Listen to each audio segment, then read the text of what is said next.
नमस्कार दोस्तों, स्वागत है आपका अपने लीगल पेज पे सडा_राइट्स। मैं हूं एडवोकेट कुणाल चंद्रमानी। जैसे कि आपने थंबनेल पे देखा होगा, मेंटेनेंस भी खत्म, 498A भी खत्म, डीवी भी खत्म और डिवोर्स भी आसानी से। ये कहने में सुनने में ऐसा लगता है कि बस एक इमेजिनेशन है। जनरली ऐसा होता नहीं है, लेकिन ऐसा नहीं है, ऐसा होता भी है।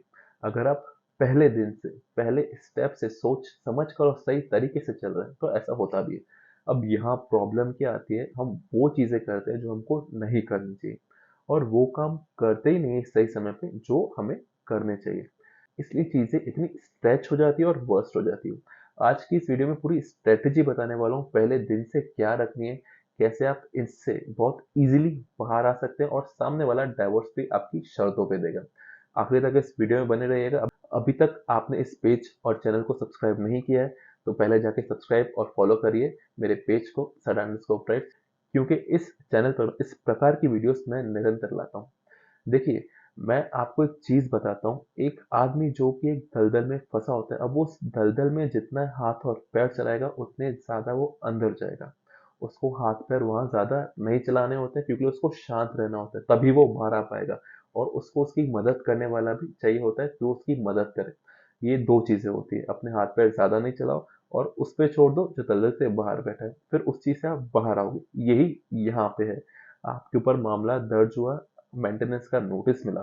अब वो सारे आप काम करेंगे जो आपको पता होता है, जैसे कि आप पुलिस में एक एप्लीकेशन डाल देंगे अपनी मम्मी की तरफ से, वो जब गई थी इतना सामान लेके चले गई एक्सेट्रा सो एंड सो।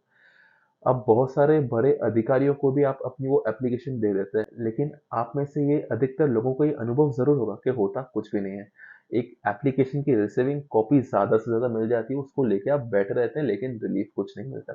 और फिर जब आपकी एफआईआर दर्ज होती है और उस समय पर जब आप पुलिस को अपने सारे एविडेंस देते हैं, सारी सच बात बताते हैं, फिर भी एफआईआर तो दर्ज होती है। स्टार्टिंग में कई लोग कहते हैं कि वुमेन सेल वाले मुझे मेरे फेवर में लग रहे थे, वो उसी को डांट रहे थे, लेकिन उससे फर्क क्या पड़ता है? एफआईआर तो दर्ज हो ही जाती है, फिर भी झेलना आपको ही पड़ता है।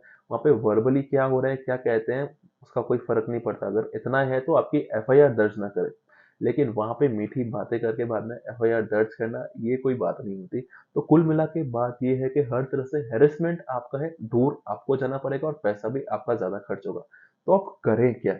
आपके ये सारे सवाल होते हैं कि इनिशियल लेवल पे खुद को डिफेंस करते हैं ये सोच के कुछ समय के बाद काफी चीजें सही होगी, ठीक नहीं होगी। उस कुछ समय के बाद चीजें खराब होगी और जब सामने वाले को पैसा लगने मिलेगा वो आपके कंट्रोल में नहीं आएगा, वो सेटलमेंट भी नहीं करेगा, वो कैलकुलेशन करेगा। और जो उसकी कैलकुलेशन होगी ना, वो इंटू 4 करके आपको बताएगा जाओ कर लो सेटलमेंट। फिर वो आपके लिए पॉसिबल नहीं है, ना कि प्रैक्टिकल है। तो नौबत मत आने दो। तो जब आपके ऊपर एफआईआर दर्ज होती है, मेंटेनेंस का केस होता है, तो जब ऐसा तो नहीं है मेंटेनेंस का केस होते ही आप पे लग जाता है, तो आपको अनुभव भी होगा कि मेंटेनेंस का केस जब लगता है तो 6 से 1 साल, 6 महीने से 1 साल गुजर जाता है इंटरिम मेंटेनेंस में। और अब वेट करते हैं हम सड़क पे कि कब ट्रक आएगा मेरे ऊपर चढ़ जाएगा। तो ये वो बात हो गई कि आप बैठे हैं, आप वेट कर रहे हैं कि मुसीबत आएगी, पता है एफआईआर दर्ज होगी, पता है मेंटेनेंस लगना है, और वेट कर रहे हैं कब ये चीज आपके ऊपर हो जाए। अपनी तरह से कोई स्टेप नहीं लेते। बहुत सारे लोग मुझे मेरे वीडियोस पे कहते हैं कि क्या स्टेप लें। सबसे पहले क्या स्टेप लें उससे पहले जाने कब स्टेप लें। कब स्टेप लें? तब स्टेप लें जब आपको पता है कि आपकी काउंसलिंग चल रही है, जब आपको पता है आपके ऊपर एफआईआर दर्ज होने वाली है, तब आप प्लान करें। और जैसे ही एफआईआर आपके हाथ में आती है तब पैरेलली आप इन पे एफआईआर फाइल करें, क्योंकि जो लोग आप पे गलत एफआईआर फाइल करवा रहे हैं उनकी ओर से बहुत सारी मिस्टेक हुई होगी, उनमें से बहुत सारी मिस्टेक ऐसी होगी जो कि आपकी फेवर की भी होगी, लेकिन जस्ट उन मिस्टेक के बेस पे कोई स्टैंड नहीं कर सकता। और बहुत सी चीजें ऐसी होती है जो कि आपके कागजों पे डिपेंड होती है, जिनको एक्सप्लेन भी करना मुश्किल हो जाता है। इसलिए हर एक चीज सोशल मीडिया पे बता भी नहीं सकता और समझा भी नहीं सकते, क्योंकि जो प्रैक्टिकल होता है वो अलग होता है। यहाँ पे आपको समझाने के लिए मैं एक एक्सटेंड तक जा सकता हूँ, वो भी कितना, उससे आगे जाऊंगा तो वो भी गलत हो जाए, क्योंकि उससे आगे जाऊंगा तो हर एक मामला अलग है। लेकिन ये कंफर्म है हर एक मामले में आपको अपनी तरफ से केस करना है, काउंटर केस करना है। इतना बता रहा हूँ मैं। फिर भी अगर आपको ऐसा लगता है कि आपके कोई वकील साहब है उस पर ट्रस्ट है तो उससे बात करिए, मुझे काउंटर केस करना है, और उनके ऊपर काउंटर केस करिए। अब इस चीज में मत पड़िए काउंटर केस क्या। मैं आपको आपकी गाइडेंस के लिए इतना बता दूंगा कि काउंटर केस ऐसे मत करना कि जो कि बहुत छोटे हो, छोटे नहीं जिसमें कोई प्रेशर ही ना हो। ऐसे जिसमें वो इग्नोर कर सके, जिनसे वो केवल आपको ही फ़र्क पड़े, उनको फ़र्क ही ना पड़े। ऐसे काउंटर केस करने का क्या फ़ायदा? अभी एक मेरा क्लाइंट है, वो खुद जाके केस कट के लिए बोलता है कि मैं 504 और 506 में केस करूँगा कि इन्होंने मुझे धमकाया। कोई लॉजिक है इसमें? ये कोई केस होता है?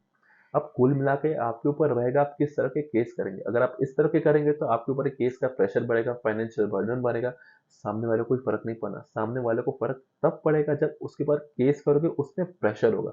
प्रेशर उतना कब होगा? जब बड़ा केस होगा, जब उनको डर लगेगी, जब उनको लगेगा उनको बेल लेनी है। अब इतना तो बता दिया, अब इससे ज्यादा मैं क्या बताऊँ इस वीडियो में। समझने वाले के लिए एक छोटा सा इशारा काफी है।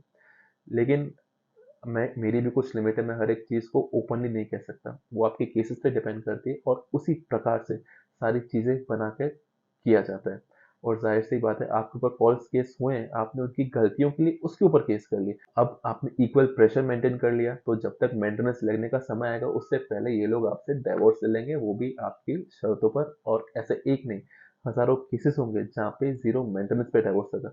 ये मैं उन केसेस की बात कर रहा हूँ जो मेरे हैंड में है।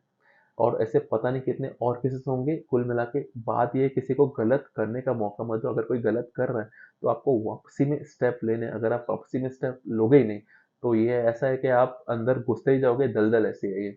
आप कितनी भी सलाह और कंसल्टेशन ले लो लेकिन मेंटेनेंस फिर भी आपके ऊपर बनना है। 498 में जो बर्डन है वो आपके ऊपर पड़ना ही है और दूर दूर आपको जाना ही है। तो फिर इसका कोई सॉल्यूशन नहीं है। परमानेंट सॉल्यूशन के लिए जो मैं बोल रहा हूँ वो करो और गाइडेंस लीजिए। और एक बार के लिए आप आपकी जो समस्या भी पता चल जाए कि आपको करना क्या है, मूव कैसे करना है। और परमानेंट सॉल्यूशन इसमें कुछ नहीं है। परमानेंट सॉल्यूशन यही है, अगर आप अपनी तरफ से कोई एक्शन लेंगे, लीगल राइट्स का उपयोग करेंगे और सामने वाले को बाउंड करेंगे इस चीज़ के लिए कि आपको डिवोर्स भी देना पड़ेगा और आपने जितने फॉल्स केस दर्ज कराए वो वापस भी लेने पड़ेंगे, तब आपकी जीत है। तो आप समझ गए होंगे जो मैं आपको समझाना चाहता हूँ। और आगे से कोई भी लोग ऐसी गलतियां नहीं करेंगे और अपने तरफ से स्टेप लेने के लिए थोड़ा सा स्ट्रगल करेंगे, क्योंकि लड़के की तरफ से केस करना इतना आसान नहीं है। बहुत मेहनत लगती है और बहुत कुछ करना पड़ता है, तब जब कुछ होता है। अदरवाइज पुलिस से आपको कॉर्पोरेट नहीं करती है। ऐसे में अपनी तरफ से केसेस करना सामने वालों पे कितने मुश्किल होते हैं, पर इस मुश्किल पर हमने विजय पानी है और हम पाएंगे। आज के इस वीडियो में इतना ही। नेक्स्ट वीडियो में नई जानकारी के साथ मैं आपसे फिर मिलता हूँ। तब तक के लिए goodbye. Thank you for watching. Subscribe करिए मेरे पेज पे सरांश को, और फॉलो करिए मुझे इंस्टाग्राम पे know your rights with me, you will learn it better.